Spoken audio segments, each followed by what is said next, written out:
Hello, fellow audio nerds. I'm Steph, and this is Major Hi-Fi.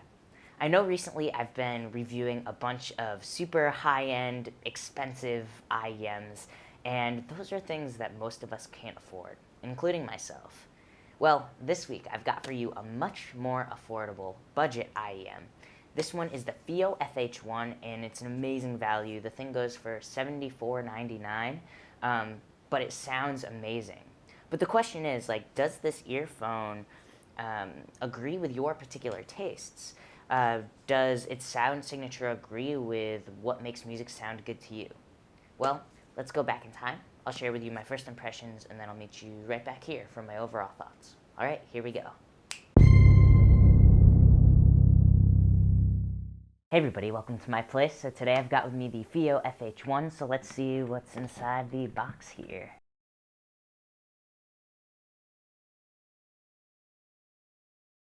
Alright, so first things first here, we've got a few different things going on. First off, there are two cables that come with these earphones.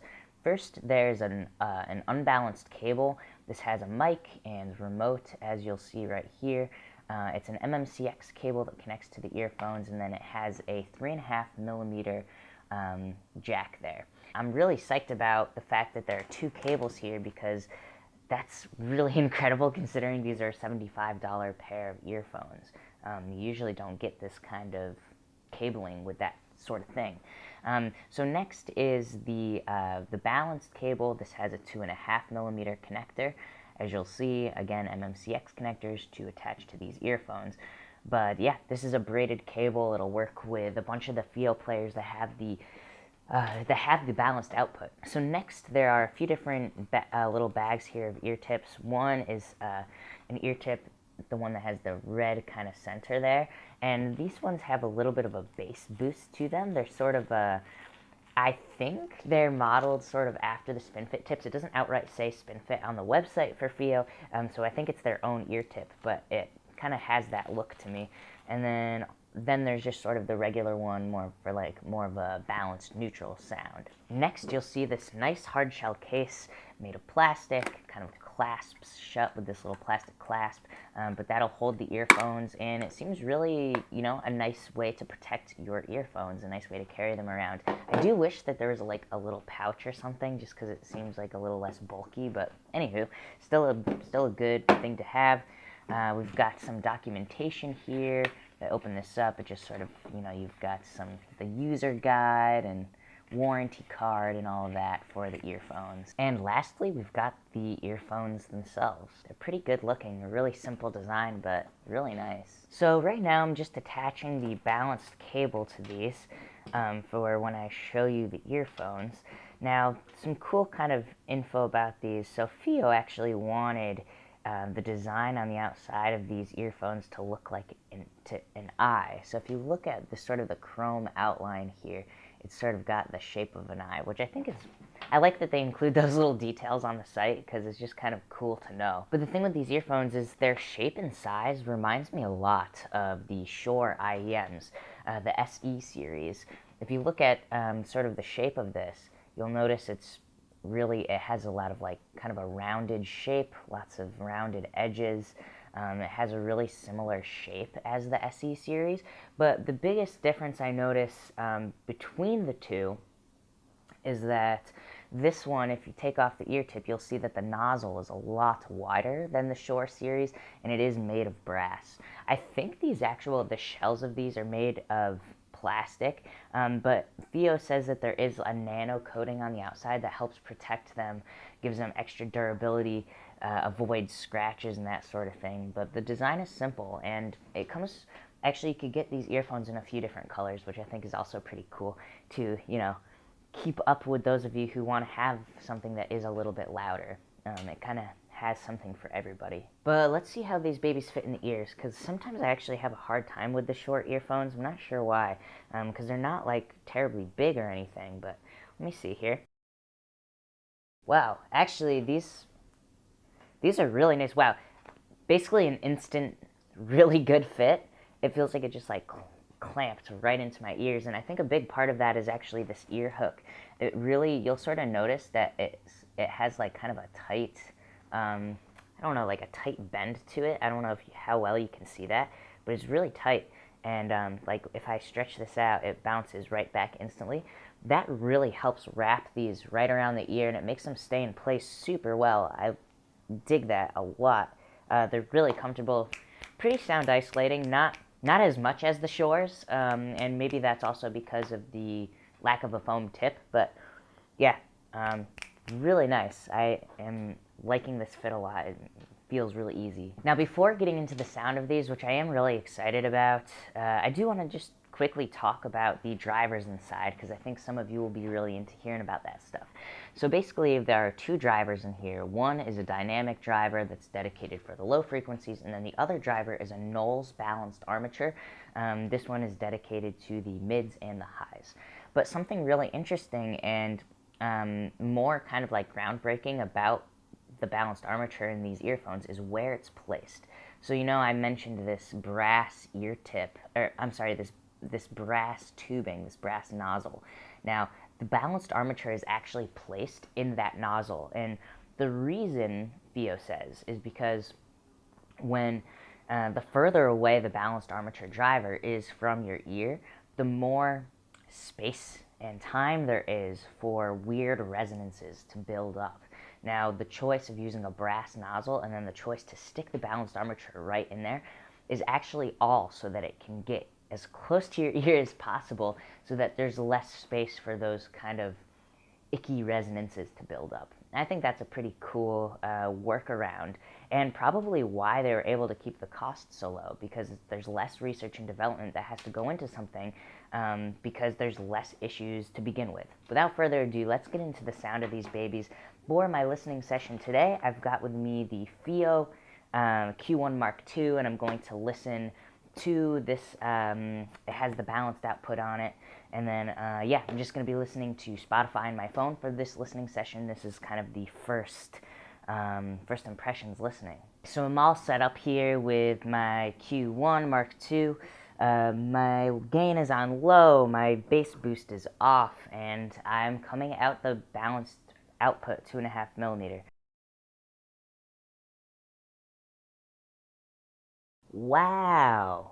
Holy crap. I wasn't really expecting this, but I'm very impressed so far. I was just listening to the song Desperado by Rihanna, and there was the kick and the bass synth have a really awesome sense of sub energy, but it doesn't feel overdone or crowded at all. In fact, there's actually a lot of space around the lows, so like it doesn't crowd those other mid-rangey synths at all, yet it still feels really big. This is awesome. These are $75. Wow. Okay, I'm impressed again. Oh my gosh. I was just listening to the song City on the Hill by Desperados, and in that song, there's sort of like this really big guitar and big bass guitar going on at the same time. And sometimes, if the mid range of something is at all sort of like cloudy in the low mids, you won't really be able to hear the separation. But with these earphones, I was actually really able to hear good separation between the electric guitars and the bass guitar, and that's really, really impressive. Both sounded really big and yet had that nice sense of separation. Likewise, the vocal was great too, because it sounded both full and articulate, which sometimes, if something has too much emphasis in one area or another, it can make it either sound too articulate or too far back in space and full. But yeah, I'm getting a really great balance of all these instruments with these earphones.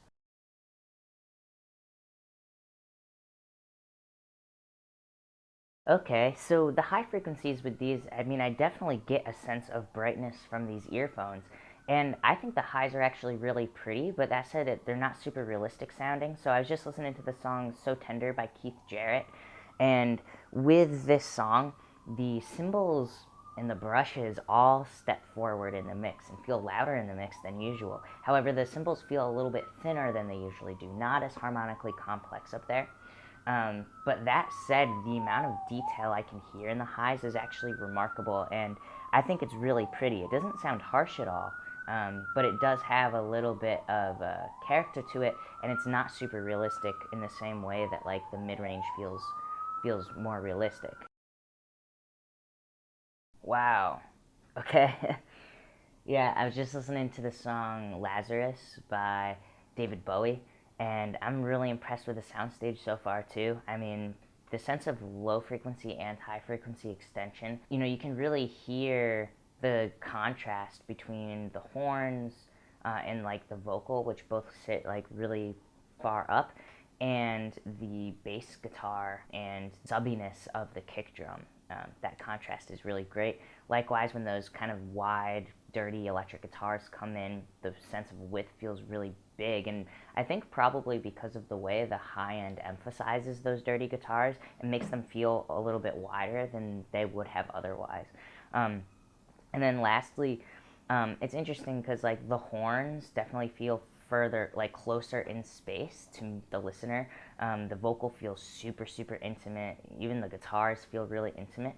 But there is good contrast between those instruments and then like the Rhodes, for example. I think it's a Rhodes, the keys in the background, which feel really far away. I think that part of the soundstage, the sense of depth, is a little bit skewed because of the way that the high mids and like the high frequencies bring things closer to you. But for actually really dark instruments, stuff that doesn't have that much information in those areas, they really sit further back in space. Anyway, this is all super interesting. I'm excited to keep listening throughout the week. And yeah, I'll meet you back at the Major Hi-Fi office with my overall thoughts of these after listening this week. All right, here we go. Overall, the low frequencies of the FH1 have emphasis in the subs, which brings life to a lot of low frequency rich instruments, and especially for genres that utilize sub information to create an emotional impact. However, there's also a little bit of a bump right around what sounded to me like 80 hertz. And as a result, kick drums come through in a really like thumpy way, have a lot of really nice power, and yet there's still a really great amount of space between the low frequencies and the low mids. It doesn't feel cloudy there at all, which makes it work for a wide variety of genres. As for the mid-range of the FH1, the low mids feel super full and thick without feeling crowded or bloated or anything. It sort of makes it so that electric guitars, strings, basses all have lots of great energy and feel really thick and full, while still maintaining a sense of separation, which I think is really, really well done, especially at this price point. Then, the middle part of the mid-range feels even, and this provides a nice sense of harmonic complexity to all of those instruments as well, and actually makes it a more versatile earphone because it works well for a wide variety of genres. Then finally, the high mids. The high mids have a little bit of emphasis at the top part of the high mids. This sort of brings vocals forward in space, but they still maintain a sense of thickness and fullness. So I think the vocal sound is actually really well done with these as well. The high frequencies is where the FH1 starts to have a little bit of character and steps away from that sense of realism that I mentioned in the mid-range. As for the high frequencies, the lower treble definitely has a solid amount of emphasis, and this really gives vocals a sense of articulation and kind of the sense of presence to guitars as well, acoustic guitars, the snap of drums, that type of thing, hi-hats. But then at the upper treble, there's a little bit of a dip there, and that really helps the high frequencies avoid sibilance. Because I think overall, when you listen to the earphones, right when you put them in your ears, you'll notice a sense of brightness to them. But because of that little cut in the upper treble, it helps to avoid harshness that might otherwise come through. Finally, there's another little boost in the upper octave, and this provides a sense of airiness. It provides really a sense of just extension up there. And I think it's really well done, especially again at the price point. That said, because of that sort of like smiley faced kind of feeling to the high frequencies, it makes it so that the high frequencies aren't super realistic sounding, so harmonically rich cymbals will sound a little bit different than they would if it was more even. As a result, though, and because it's still aesthetically pleasing in the high frequencies, I think these earphones actually end up being the best for hip-hop, pop, and rock, but also you can throw in there acoustic music and vocal music, singer-songwriter stuff, just because of the amount of clarity and then the aesthetically pleasing sense that it has as a whole. Finally, as for the soundstage of the FH1, the most dramatic part of the soundstage for me was the sense of height and the sense of width. I think because of the frequency response of these earphones, the extension in the low end and the extension in the high end, this creates really awesome contrast for the sense of height. Really kind of makes a big difference and a sense of nuance for instruments that are sitting further up in space versus the kick drums, the bass guitars, the synths, the cellos, the low pianos down below. As for the sense of width, I think the high frequency extension actually really contributes to the wideness that you get from these earphones, especially when you have kind of like panned out strings or panned out guitars, which a lot of mixes utilize those things to create emotional impact. Because of that added brightness and that kind of presence in those instruments, it really makes it feel much wider than it would otherwise. As for the sense of depth, there definitely is a sense of depth to these earphones. However, it lacks a little bit of realism just because of the high mid boost and then that lower treble boost, because those things really bring instruments that have that information way closer in space. Vocals will feel actually more intimate than they usually will, but things with high mid energy really contrast in depth from things that don't have that energy much at all. So kind of like darker keys or organs or even bass guitar sit way further back in space, and there is contrast there. There's just not as much nuance to the things in between those. Overall, the FiiO FH1 is a really great option for those of you looking for a high quality IEM under $100. It definitely has a brighter sound signature. There's a lot of clarity in the highs, and so for those of you looking for like a warmer, darker sound, maybe these won't be the ones for you. But for those looking for something with a lot of clarity that complements a vocal, things like pop, hip-hop, singer-songwriter music, I think you'll really like these IEMs. And additionally, for all the audiophile nerds out there, you know, this does come with a balanced cable, and I think that's a really awesome option, a really awesome addition to the package, and makes these, again, feel way more expensive than just $75.